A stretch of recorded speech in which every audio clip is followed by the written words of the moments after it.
Survival analysis can be a complex and time-consuming process, often requiring specialized software like R, Stata, or Python to derive survival extrapolations from clinical trial data. But what if there was a free, intuitive tool that could estimate parameters for common parametric survival models in just minutes? No coding required.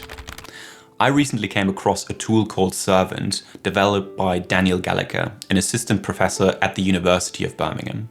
It's a fantastic resource, and in this video I'll walk you through how you can use it to generate survival extrapolations quickly and easily.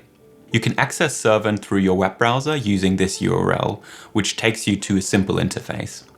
This tool allows you to specify population survival at key points and generate parametric extrapolations that align with those inputs. By default, T1 and T2 are set to 12 and 36 months, with survival rates of 50 and 25%, but you can also adjust them to match your own data. So how is SurvInt different from standard modeling approaches? Instead of fitting to full survival data, as you would using conventional survival modeling techniques, SurvInt generates extrapolated curves based on two key interpolation points. This makes it incredibly flexible. All you need are two data points, which you can get from published conference abstracts of clinical trials, real-world data, or expert clinical opinion. Since these sources often report only key survival milestones, such as survival at 5 and 10 years, SurvInt allows you to generate extrapolations without requiring full patient-level time-to-event data. For example, imagine asking a clinical expert about long-term survival for cancer patients. They surely won't be able to give you a detailed Kaplan-Meier curve, but they might estimate how many of their patients survive beyond 5 or 10 years. With SurvInt, that's all you need, making it both simple and incredibly practical to use. Beyond using interpolation, you can also upload your own time-to-event data into SurvInt. To test this, I created a CSV file using sample data from an old University of York biostatistics lecture, which I've linked in the video description down below. For the upload to work, SurvInt requires the data in a CSV file with two columns, time and event. Events should be coded as 1, while censored observations, meaning events that have not occurred, should be coded as 0.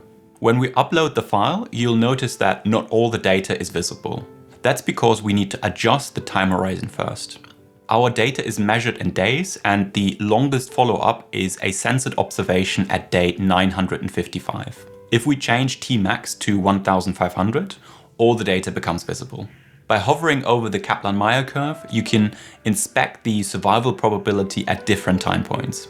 That's a great way to see how different parametric models predict our survival. Based on our dataset, the median survival is approximately 124 days, so let's adjust T1 to reflect that. This causes an error, but the issue is really simple. We've accidentally selected a value for T1 that occurs later than T2, which implies that survival is higher at a later time point than it was before, which of course doesn't make sense. To fix this, we need to adjust T2 as well. If we set T2 to 200 days, we get a valid result again. But we can improve the fit further. Since survival is roughly 25% at 395 days, let's set T2 to 395. Now we get a much better fit for our extrapolations. I should mention that you're not limited to the default survival probabilities of 50 and 25%.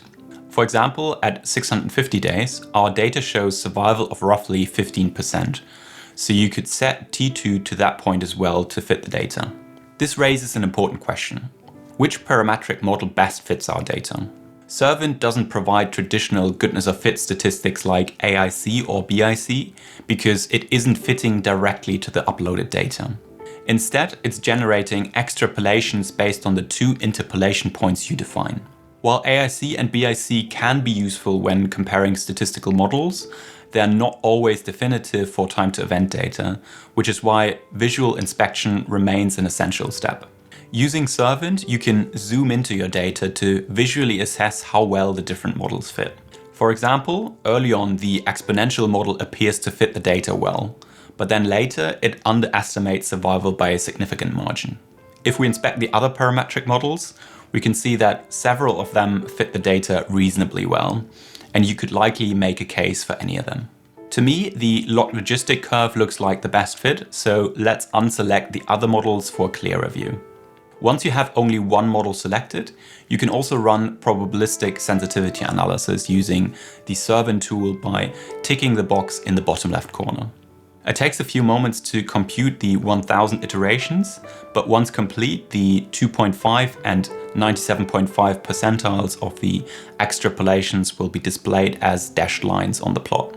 SurvInt also includes several advanced features, such as the ability to run piecewise and mixture cure models, as well as incorporating background mortality data using the latest Office for National Statistics data. I won't cover these features here, but Daniel Gallacher has a detailed tutorial on the RHDA Consortium YouTube channel, which I'll link in the description if you wanted to explore these advanced modeling options. Of course, there are other survival analysis tools available online, each offering a different set of features. I've put a comparison on screen, and depending on the specific use case, you may want to explore alternative approaches. What makes SurvInt stand out for me is that it's intuitive and easy to use, it requires no coding experience, and it allows you to combine information from multiple sources, such as clinical trial and registry data.